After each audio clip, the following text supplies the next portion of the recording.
Yo, what's up, YouTube? It's your boy Trucking with Keyshawn, back with another lit video, man. Hey, listen, if you haven't already, like the video, comment, and subscribe to my channel. I don't understand why you still want to watch the video when you haven't showed love and like, comment, and subscribe. You can't even be real and get back to your city. They still a kill you. When you make a mistake and apologize for it, they still don't feel you. It's the hate, the envy. In today's video, we're going to be talking about being a owner operator or staying company, being a company driver. Now, I know every time I'm on live, everybody pushing the issue. Hey, I want to be an owner op. I want to do this. I want to do that. So in today's video, I'm breaking down my opinion because I was a company driver and now I am an owner operator. So let's get into the video. All right. So on this piece of paper, I wrote down a lot of the things that I thought that you would need to know before becoming an owner operator, or if you decide, hey, this is not for me, so I kind of want to stay a company driver. First, we're gonna go through the company driver thing, the stuff that I wrote down, and then we're gonna go to being an owner operator. So what I wrote down for a company driver: no financial risk. When I say that, it just simply means that you don't have to worry about anything. You know, when you becoming a company driver, everything falls on that company. There is nothing that you have to worry about besides your pay whenever you getting paid. That's the only thing you have to worry about. The second thing that I put down is steady pay. All right. Now, when you get into trucking, you obviously know that the pay is going to be up and down. It's going to fluctuate, but it's not going to be a big difference though. You know about how much you're going to bring home every week as being a company driver. Number 3, I put down less responsibilities. Like I say, that still go back to financial risk. Less responsibilities, that means you don't have to worry about the truck. You don't have to worry about the trailer. You don't have to worry about any of those things when it comes to being a company driver, besides just driving that truck and getting the freight where the company wants you to take it to. I got down the support. As being a company driver, you got so much support system around you that if you need anything when it comes to a breakdown, or if you don't know how to get to a certain place, or any of those things, you got support. So there's always somebody you can call at these companies that you can talk to about different types of things. The third, or the next thing that I had got is low earnings. Okay, so compared to the owner operator type of thing, you got less earnings. You're not gonna make as much as an owner operator.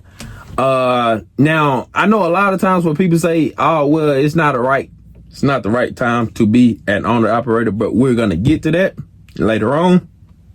But it is less earnings compared to being an owner operator. But like I say, it's better when you don't already have no financial risk and you got less responsibilities. So it kind of plays a part in that. So I feel like, me personally, that's good.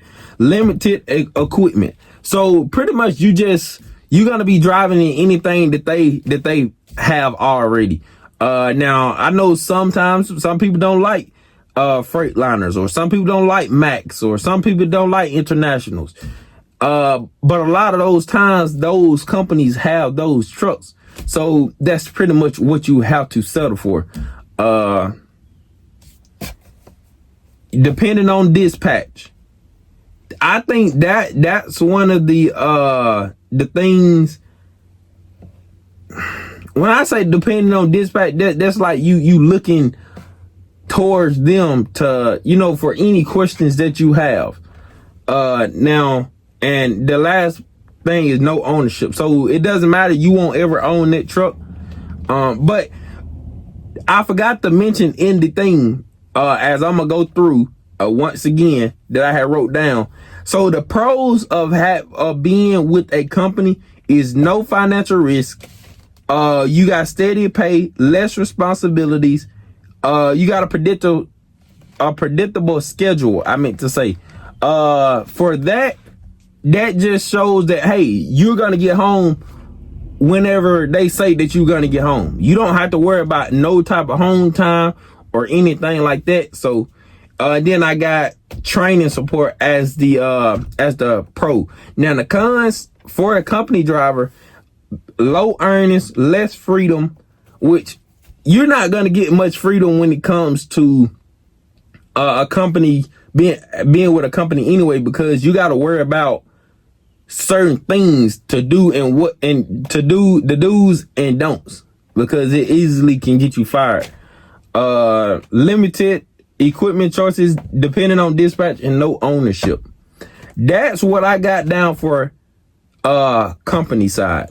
All right, so what I got for owner operator, and I wrote everything down as what I want to tell y'all about being an owner operator. The first thing that I put is business responsibilities.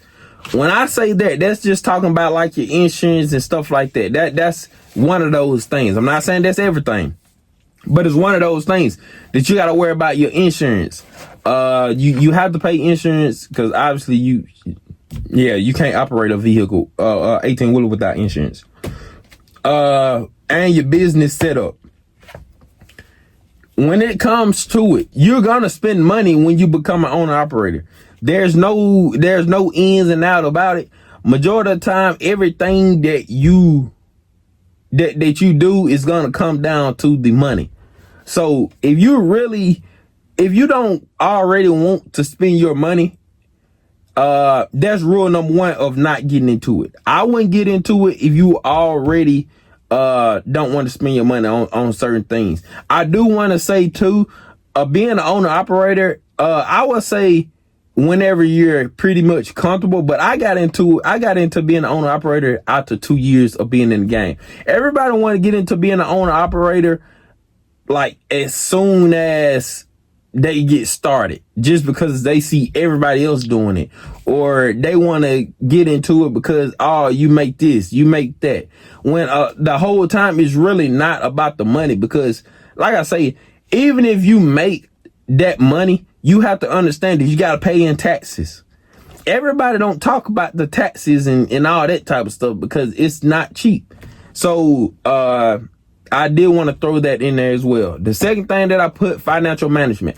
If you're not good with handling money as being a company driver, you do not need to be an owner operator, because like I say, everything that goes wrong with my truck and trailer, I have to pay for. So I can't look to somebody else and expect them to pay my truck and trailer bill whenever something go wrong with it. Because at the end of the day, it's not if your truck mess up, it's when your truck mess up. So you have to, you know what I'm saying? You gotta be aware of that. Operations or whatever. I put down there trip planning and find the loads. Now you do gotta book your own loads. And you got to take the time out, because a lot of times where you want to drop that load early just so you can be able to get a good load after that. That's worth pulling, or whatever. So I would say that. And for the trip planning part, see, as being a company driver, like I say, you gonna have somebody booking your loads for you so they know when you need to be home. As company driver, like you gotta, if you need to be at home at this time, you gotta make sure that the routes that you run, you can get back to the house at that time. You gotta protect your CDL. But that's just for anything. It just for anything in general. As a company driver and being an owner operator, you have to protect your CDL, because if you don't protect your CDL, then you're not gonna be liable enough to even maintain your truck, just because every time you go home on home time, you decide to, hey, well, I need to get in this car and I need to go 110 miles per hour. So that's what I put. And also I put on here too, freedom. Now, I'm not gonna, don't get me wrong. As being an owner operator, I always said freedom is one of those things of why I kind of got into it. It wasn't the money, trust me. It was more so of the freedom. But what I would say is, when you become an owner operator, that time of you being at the house and you just not doing nothing is out the window, because every time you go home on the weekends, or if you decide to stay out, you got to check on your truck. You got to look over your truck, make sure everything is good. Now, like I said, as a company driver, you don't have to worry about that. But if you're an owner operator, those are the things you got to worry about. And also, don't get tied into the freedom part of, just because I got my own truck, meaning I can work whenever I want to. If you do that, you really got the wrong mindset, because if your truck mess up and you don't have the money, you put out the business right there. So if you're going to get into that type of thing, make sure, if you want to become an owner operator, know that you got to have financial management. Like I said, your truck and equipment, you kind of pick that stuff out, or whatever truck and trailer you want. But like I say, everything is on you. So you got to understand it. I would say the main thing as being an owner operator, it's just common sense. Manage your money right. If you have financial management and you're good with paying stuff and know whatever and know what come with it, then I would say do it, but I wouldn't put it into a rush of doing it. Because like I said, this is not nothing that you can get into and have one foot in and one foot out. You gotta have both feet in whenever you're talking about being an owner operator. That's pretty much that all I had for this video. Like I said, man, if y'all haven't already, like, comment, and subscribe to my channel. And like I said, hey, y'all go show love to the last 2 videos that I had posted, man. And I really appreciate y'all for tuning in to this video, and we're gone.